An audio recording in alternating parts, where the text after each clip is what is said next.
America Iran ಮೇಲೆ ನಡೆಸಿದಂತ ದಾಳಿಗೆ ಪ್ರತಿಕಾರದ ಎಚ್ಚರಿಕೆಯನ್ನ Iran ಕೊಡ್ತಾ ಇದೆ. ನೀವು ಪ್ರಾರಂಭಿಸಿದ್ದೀರಿ, ನಾವು ಕೊನೆಗೊಳಿಸ್ತೀವಿ. ಯುದ್ಧವನ್ನ ನೀವೇ ಬರಮಾಡಿಕೊಂಡಿದ್ದೀರಿ. ಅಮೆರಿಕ ದಾಳಿಗೆ ಖಮೇನಿ ಎಚ್ಚರಿಕೆಯನ್ನ ಕೊಟ್ಟಿದ್ದಾರೆ. ಇರಾನ್ನ ಅಧ್ಯಕ್ಷ ಖಮೇನಿ ಕೊಟ್ಟಂತ ಎಚ್ಚರಿಕೆ ಇದು ಅಮೆರಿಕಾಗೆ. ನೀವು ಪ್ರಾರಂಭ ಮಾಡಿದಿರಿ, ನಾವು ಇದನ್ನ ಕೊನೆಗೊಳಿಸ್ತೀವಿ. ಯುದ್ಧವನ್ನ ನೀವೇ ಬರಮಾಡಿಕೊಂಡಿದ್ದೀರಿ ಅಂತ ಇರಾನ್ನ ನಾಯಕ ಅಲಿ ಖಮೇನಿ ಎಚ್ಚರಿಕೆಯನ್ನ ಕೊಟ್ಟಿದ್ದಾರೆ. ಈ ಬಗ್ಗೆ ಹೆಚ್ಚಿನ ಡೀಟೇಲ್ಸ್ ಕೊಡ್ತಾರೆ ನಮ್ಮ ಪ್ರತಿನಿಧಿ ಮಂಜುನಾಥ್. ಈಗ ಸಂಪರ್ಕದಲ್ಲಿದ್ದಾರೆ. ಮಂಜುನಾಥ್, ಅಮೆರಿಕ ಇರಾನ್ನ ಪರಮಾಣು ನೆಲೆಗಳ ಮೇಲೆ ದಾಳಿಯನ್ನ ನಡೆಸಿ ದಾಳಿ ಮಾಡಿದ್ದು ನಾವೇ ಅನ್ನೋದನ್ನು ಕೂಡ ಟ್ವೀಟ್ನಲ್ಲಿ ಕನ್ಫರ್ಮ್ ಮಾಡಿದೆ. ಆದರೆ ಇದನ್ನ ಇರಾನ್ ಹೇಗೆ ತಗೊಳುತ್ತೆ? ಈಗ ಇರಾನ್ನ ನಾಯಕ ಖಮೇನಿ ಹೇಳಿರೋದು, ನೀವು ಆರಂಭ ಮಾಡಿದ್ದೀರಿ, ನಾವು ಇದಕ್ಕೊಂದು ಫುಲ್ ಸ್ಟಾಪ್ ಇಡ್ತೀವಿ ಅಂತ. ಅಂದ್ರೆ ಪ್ರತಿಕಾರದ ಎಚ್ಚರಿಕೆಯನ್ನ ಇರಾನ್ ಕೊಡ್ತಾ ಇದೆ.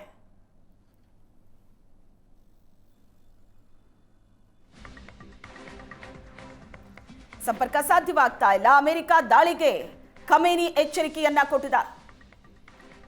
ಅಮೆರಿಕ ಇರಾನ್ನ ಮೇಲೆ ನಡೆಸಿದಂತ ದಾಳಿ, ಇರಾನ್ ಅಣ್ವಸ್ತ್ರವನ್ನ ಹೊಂದೋದಕ್ಕೆ ಸಾಧ್ಯವಿಲ್ಲ, ಅಣ್ವಸ್ತ್ರ ಒಪ್ಪಂದಕ್ಕೆ ಸಹಿ ಹಾಕಬೇಕು ಇರಾನ್ ಅಂತ ಅಮೆರಿಕ ಹೇಳ್ತಾನೆ ಇತ್ತು. ಆದರೆ ಇರಾನ್ ಈ ಒಪ್ಪಂದಕ್ಕೆ ಸಹಿ ಹಾಕೋದಕ್ಕೆ ಮನಸ್ಸು ಮಾಡಲಿಲ್ಲ. ಯುದ್ಧ ಜೋರಾಗಿತ್ತು ಇರಾನ್ ಮತ್ತು ಇಸ್ರೇಲ್ನ ನಡುವೆ. ದಾಳಿ ಪ್ರತಿದಾಳಿ ಜೋರಾಗಿ ನಡೀತಾ ಇರೋವಾಗಲೇ ಯಾವುದೇ ಕ್ಷಣದಲ್ಲಿ ಅಮೆರಿಕ ಮಧ್ಯಪ್ರವೇಶ ಮಾಡತ್ತೆ ಅಂತಲೇ ಹೇಳಲಾಗಿತ್ತು. ಅಮೆರಿಕ ಸೇನೆ ಕೂಡ ತಯಾರಾಗಿತ್ತು. ಟ್ರಂಪ್ ಆದೇಶಕ್ಕಾಗಿ ಸೇನೆ ಕಾಯ್ತಾ ಇತ್ತು.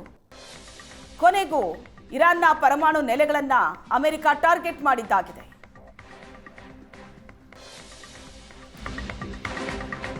ಇರಾನ್ನ ಮೇಲೆ ಅಮೆರಿಕ ನಡೆಸಿದಂತ ಭೀಕರ ದಾಳಿಯ ಹಿನ್ನೆಲೆ ಅಮೆರಿಕ ಮೇಲೆ ಹೌತಿ ಉಗ್ರರು ದಾಳಿ ನಡೆಸುವಂತ ಭೀತಿ ಇದೆ.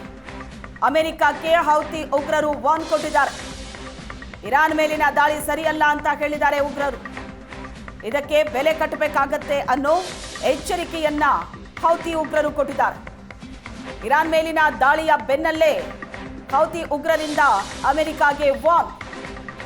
ಇರಾನ್ ಮೇಲೆ ಅಮೆರಿಕ ನಡೆಸಿದಂತ ಭೀಕರ ದಾಳಿಯ ಹಿನ್ನೆಲೆ ಅಮೆರಿಕ ಮೇಲೆ ಹೌತಿ ಉಗ್ರರು ದಾಳಿ ನಡೆಸುವಂತಹ ಭೀತಿ ಎದುರಾಗ್ತಾ ಇದೆ. ಹೌತಿ ಉಗ್ರರು ಅಮೆರಿಕಾಗೆ ವಾರ್ನ್ ಮಾಡಿದ್ದಾರೆ. ಈ ಬಗ್ಗೆ ಹೆಚ್ಚಿನ ಡೀಟೇಲ್ಸ್ ಅನ್ನ ಕೊಡ್ತಾರೆ ನಮ್ಮ ಪ್ರತಿನಿಧಿ ಮಂಜುನಾಥ್ ಸಂಪರ್ಕದಲ್ಲಿದ್ದಾರೆ. ಮಂಜುನಾಥ್, ಅಮೆರಿಕ ಇರಾನ್ ಮೇಲೆ ದಾಳಿ ನಡೆಸಿದ್ದಾಗಿದೆ. ಒಂದು ಕಡೆ ಇರಾನ್ನ ನಾಯಕ ಖಮೇನಿ ಪ್ರತಿಕಾರದ ಮಾತುಗಳನ್ನಾಡಿದ್ದಾರೆ, ಮತ್ತೊಂದು ಕಡೆ ಅಮೆರಿಕ ಮೇಲೆ ಹೌತಿ ಉಗ್ರರು ದಾಳಿ ನಡೆಸುವಂತಹ ಚಾನ್ಸಸ್ ಇದೆ. ಒಟ್ಟಿನಲ್ಲಿ ಇವೆಲ್ಲದರ ಬಗ್ಗೆ ಏನ್ ಬೆಳವಣಿಗೆಗಳಾಗ್ತಾ ಇದೆ?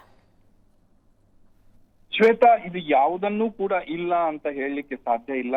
ಆದ್ರೆ ಉಗ್ರರ ಕಡೆಯಿಂದ ಬರ್ತಾ ಇರುವಂತಹ ಬೆದರಿಕೆಗಳಿಗೆ ಅಮೆರಿಕ ಜಗ್ಗೋದಿಲ್ಲ, ಟ್ರಂಪ್ ಜಗ್ಗೋದಿಲ್ಲ ಅನ್ನುವಂಥದ್ದು ಕೂಡ ಗೊತ್ತಿರುವಂತ ವಿಚಾರ. ಆದ್ರೆ ಇಂಥ ಸಂದರ್ಭ ಬಂದಾಗ ಬೆದರಿಕೆಗಳು ಬರ್ತವೆ.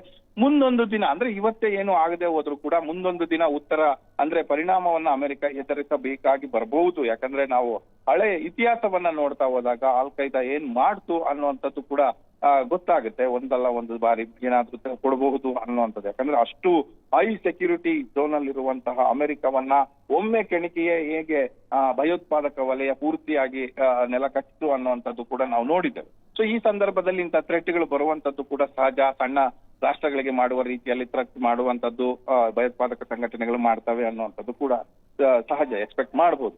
ಆದ್ರೆ ಈಗ ಇಡೀ ಸ್ವರೂಪ ಯುದ್ಧದ ಸ್ವರೂಪಕ್ಕೆ ಪಡ್ಕೊಳ್ತಾ ಇರುವಂತ ಹೊತ್ತಲ್ಲಿ ಶಾಂತಿ ಮಾತುಕತೆ ನಡೆಯುತ್ತಾ ಅನ್ನುವಂಥದ್ದು ಬಹಳ ಪ್ರಶ್ನೆ ಇರುವಂತದ್ದು ಎಲ್ಲರ ಮುಂದೆ. ಯಾಕಂದ್ರೆ ಈ ತಾನು ಏನು ಮಾಡಬೇಕು ಅನ್ನುವಂಥದ್ದು, ಅಂದ್ರೆ 3 ಪರಮಾಣು ನೆಲೆಗಳ ಮೇಲೆ ದಾಳಿಯನ್ನ ಮಾಡಿದ ಬಳಿಕ 6 ಬಾಂಬ್ಗಳನ್ನ ಹಾಕಿದ ಬಳಿಕ ಈಗ ಇರಾನಿನ ಉತ್ತರ ಹೇಗಿರುತ್ತೆ ಅನ್ನುವಂಥದ್ದು. ಈಗ ವೈಟ್ ಹೌಸ್ ಕೂಡ ಕನ್ಫರ್ಮ್ ಮಾಡ್ತಾ ಇದೆ, ನಾವು ಇಂಥ ಕಡೆ ದಾಳಿ ಮಾಡ್ತೇವೆ ಅನ್ನುವಂಥದ್ದು. ಇರಾನಿಗೂ ಕೂಡ ಮಾಹಿತಿಯನ್ನ ಕೊಟ್ಟಿದ್ವಿ ಅನ್ನುವಂಥದ್ದನ್ನ ಹೇಳ್ತಾ ಇದೆ.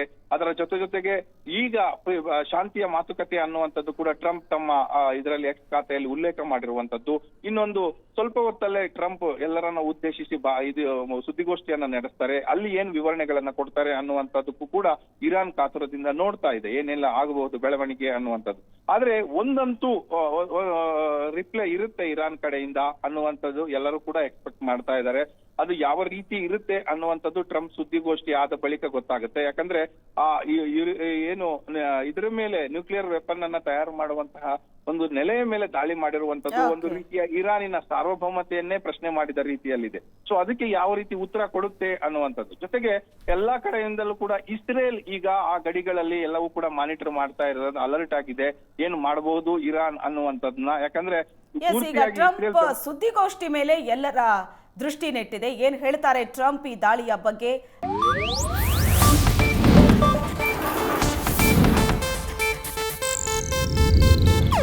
ಇದು ಏಷ್ಯಾನೆಟ್ ನ್ಯೂಸ್ ನೆಟ್ವರ್ಕ್ ಪ್ರಸ್ತುತಿ.